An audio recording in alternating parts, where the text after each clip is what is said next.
अगर उनको ले जाना था तो दिन में आकर उठाने से उनको मना करके उनको वहाँ हटाने से कौन रोक रहा था उनको?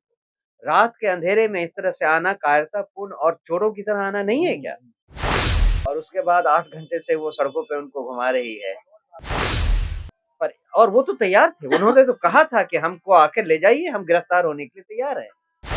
इस तरह से चोरों की तरह रात के अंधेरे में आकर सोते हुए लोगों को ज़बरदस्ती उठाना, घसीटना और ले जाना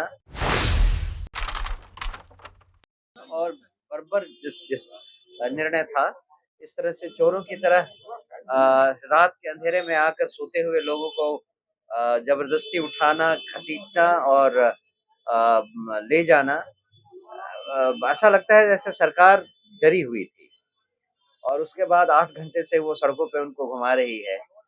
ये ज़रूरी नहीं था कि इस तरह से सरकार डरती हुई अम, लोकतांत्रिक मर्यादाओं के खिलाफ ऐसा एक्शन ले।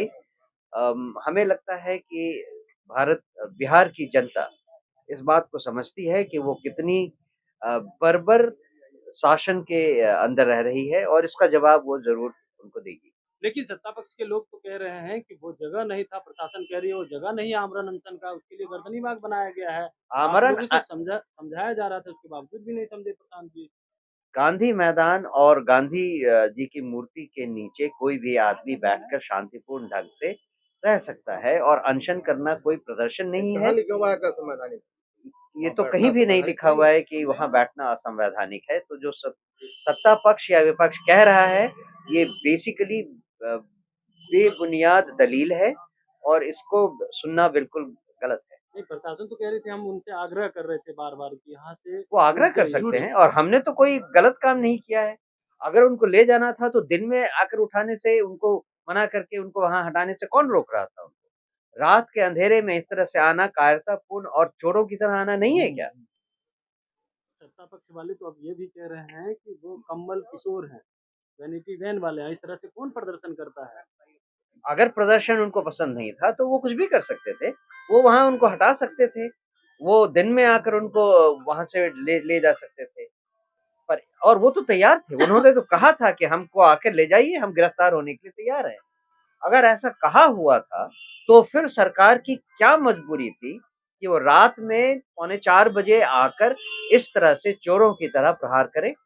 राजनीति कर रहे थे, बीपीएससी का तो मुद्दा आप लोग वो तो आप जानिए, आप यंग हैं, आप युवा हैं, आप पत्रकार भी हैं, आप अपने भाइयों के और बहनों की तरफ देखिए, जो कि इतना सफ़र कर रहे हैं और पिछले पिछले 5 सालों में मुझे पता चला है 87 ऐसे एग्ज़ाम थे, जिसके सबके पेपर लीक हुए थे और हर हर बार लाठीचार्ज हुआ, म म छात्रों के ऊपर अन्याय हुआ। ये कहाँ का न्याय है? छात्र अगर अपनी आवाज़ को उठाने के लिए कुछ अ, प्रदर कुछ ये कर रहे हैं, धरना दे रहे हैं, तो आप उन पर डंडे बरसाते हैं। आप उनसे बात नहीं करना चाहते हैं। ये किस तरह का ज़िद है? ये किस तरह का हाई हैंडेडनेस है?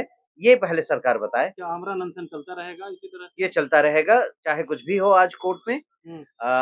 ये आमरण अनशन और आगे का सत्याग्रह चलता रहेगा। गांधी मूर्ति के नीचे ही या दूसरी कहीं भी जगह? हो सकता है ये, कहीं भी कहीं भी हो सकता है। गांधी मूर्ति के नीचे डर लग रहा है फिर से करने में? नहीं, नहीं वहाँ पुलिस ने उसको छावनी बनाकर रखा हुआ है। हुँ। आप जाकर देख लीजिए कि वहाँ का क्या हाल है। प्रशांत जी ने कहा था कि आप मुझे कितनी बार भी गिरफ्तार करोगे, लौट के आऊंगा, उससे ज्यादा मजबूती से बैठूंगा। यदि अभी तुरंत कोर्ट उन्हें बेल दे देता है, कहाँ बैठेंगे फिर? वो अब उनसे पूछा जाएगा, वो ज़रूर बताएँगे कि वो कहाँ बैठेंगे और अगर छूट जाते हैं तो आप उनसे ज़रूर इस बात की जानकारी ले लें। बिल्कुल।